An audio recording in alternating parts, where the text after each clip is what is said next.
आतुरता थी मेरे राम जी की। राम जी ने शिवलिंग की स्थापना जब रामेश्वर में करी, उसके पहले राम जी ने हनुमान जी से कहा, जाकर कैलाश पे से शिवलिंग लेकर आओ। रामचरितमानस का स्मरण करिए, जाओ कैलाश पर से शिवलिंग लेकर आओ, मुझे यहां पर पूजन करना है। राम जी ने हनुमान को शिवलिंग लेने भेज दिया। रामेश्वर धाम में राम जी इंतजार कर रहे थे, तभी हनुमान जी तो गए थे शिवलिंग लेने के लिए और मां जानकी ने शिवलिंग का निर्माण कर दिया। राम जी ने शिवलिंग का निर्माण कर दिया, जानकी जी ने शिवलिंग का निर्माण कर दिया। मतलब शिव जी को प्राप्त करने के लिए क्षण की भी देरी नहीं करना चाहिए। तुरंत हनुमान जी शिवलिंग लेकर आए, हनुमान जी की आंख में जल। हनुमान जी बोले, प्रभु वो हनुमान जी बोले, नाथ मेरे को शिवलिंग लेने भेजा था और मैं शिवलिंग लेकर आया, उससे पहले आपने रामेश्वर धाम की स्थापना कर दी। अब मेरे शिवलिंग का क्या होगा जो मैं लेकर आया? राम जी मुस्कुराकर बोले, रे हनुमान, शंकर के शिवलिंग की पूजन में तो देरी करना ही नहीं चाहिए। जैसा बन जाए वैसा बना लो, जैसी पूजन हो जाए वैसी कर लो, जैसी आराधना हो जाए वैसी कर लो, तो मेरे शिवलिंग का क्या होगा? राम जी ने कहा, चिंता मत करो हनुमान, इस शिवलिंग को मैं ले जाकर स्थापित करता हूं। एक शिवलिंग हनुमान जी महाराज का स्थापित करा, एक शिवलिंग सीता जी के हाथ का राम जी ने स्थापित करा। जो सीता जी के हाथ का स्थापित करा वो रामेश्वर शिवलिंग हुआ, और जो हनुमान जी के हाथ का स्थापित किया वो हनुमतेश्वर शिवलिंग हुआ, जो आज भी रामेश्वर में विराजमान। भगवान राम जी ने कहा, सुनो हनुमान, जो रामेश्वर का दर्शन करने के लिए आएगा, रामेश्वर बाबा पर जल चढ़ाएगा, गंगोत्री से जल लेकर यहां पहुंचेगा, और गंगा जल जब वो रामेश्वर भगवान को चढ़ाएगा, रामेश्वर भगवान को चढ़ाया हुआ बड़े भाव से थोड़ा सा जल जब तक वो हनुमतेश्वर को नहीं चढ़ाएगा, तब तक उसके 12 ज्योतिर्लिंग की यात्रा पूर्ण नहीं होगी। हनुमतेश्वर ज्योतिर्लिंग पर भी शिवलिंग का रूप धारण करे शंकर जी विराजमान। भगवान के स्वरूप से बड़ा शिवलिंग, और जितना पूजन का मौका मिल जाए, कोई कह दे ना, हमसे कोई कह दे किसी के यहाँ जाओ और कोई कह दे कि गुरुजी हमारे घर के मंदिर का दर्शन करिए, सबसे बड़ी खुशी हमारे जीवन की। ऐसा लगता है अंदर फुलझड़ियां फूट गई, उसमें भगवान शंकर का दर्शन होगा, उसमें लाडली ठाकुर का दर्शन होगा, उसमें उनकी कुल देवी का दर्शन होगा, उसमें देवता का दर्शन होगा। परिवार से मिलेंगे बाद में, पहले मिलो अंदर विराजमान शिव से। कई बच्चे गले में रुद्राक्ष पहने रहते हैं ना, कई बच्चे, कई बेटियां, कई माताएं अपने गले में रुद्राक्ष पहनी रहती हैं, कई मेरे भाई अपने गले में रुद्राक्ष पहने रहते हैं। और बच्चे के गले में जब रुद्राक्ष का दर्शन होता है तो ऐसा लगता है कि शंकर इसके साथ कदम से कदम मिलाकर चल रहा है। पहले हम उस रुद्राक्ष को नमन करते हैं। जिसके गले में रुद्राक्ष होता है पहले हम उसको नमन करते हैं, क्योंकि उसके गले में शंकर स्वयं विराजमान है, शिव उसके साथ चल रहा है।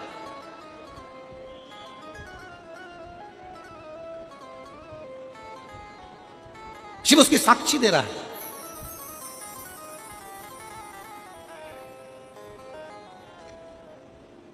शंकर कृपा करने वाला, दयालु, दातार, उसकी उदारता, उसकी करुणा, शिव की शरणागति ग्रहण करता शंकर की, हम शिव के अधीन होकर क्या देगा शिव, क्या प्रदान करेंगे भगवान शंकर?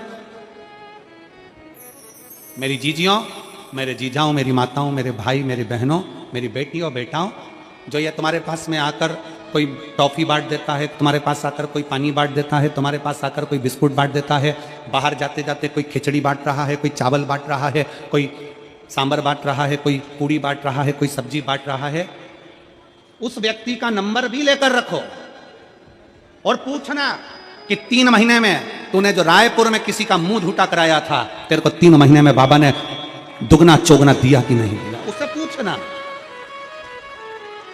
कि उसने प्रदान किया कि नहीं किया। वो शिव है, शंकर है। अपना रूप बदल लीजिए, शंकर भगवान अपना रूप बदल लो। शिव जी शिवलिंग की आकृति, पार्वती जी से पूछा मुझे उठाएगा कौन? शंकर भगवान से पार्वती जी करेंगे। अगर आप स्वरूप में रहेंगे तो कोई नहीं उठाएगा, पर आप शिवलिंग की आकृति में आ गए तो कोई भी उठा लेगा।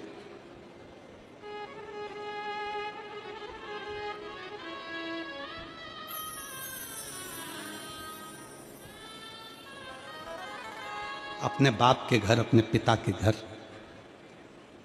अपने पिता के घर, अपने बाबुल के घर, अपने पिता के घर, अपने बाप के घर पार्वती जी आई हैं। मेरे मायके में अपने पिता के घर में पार्वती जी आई, वो शंकर के बिना आ गई, शिव के बिना आ गई, अकेली आ गई। स्तुप्त है माता। क्यों, किस लिए? शिव महापुराण की कथा कहती है, भगवान शंकर का चरित्र कहता है, शिव तत्व कहता है, माता पार्वती जी शंकर भगवान को शिवलिंग के रूप में इसलिए लेकर आई थी। माता पार्वती जी ने शंकर जी से कहा था, अगर मैं मेरे मायके जा रही हूं तो मेरी माँ जब मुझे विदा करी थी मुझे बहुत ज्ञान उपदेश दिया था। आज मैं वापिस अगर मायके आई हूं तो मेरी बूढ़ी माँ, मेरी माँ जब मुझे ज्ञान उपदेश देगी तो मेरे जीवन की सफलता मेरे सामने होगी। बुजुर्गों का ज्ञान जब मिलता है तो व्यक्ति उन्नति की सीढ़ी पर चढ़ता चले जाता है। बड़ों का जब ज्ञान मिले तब।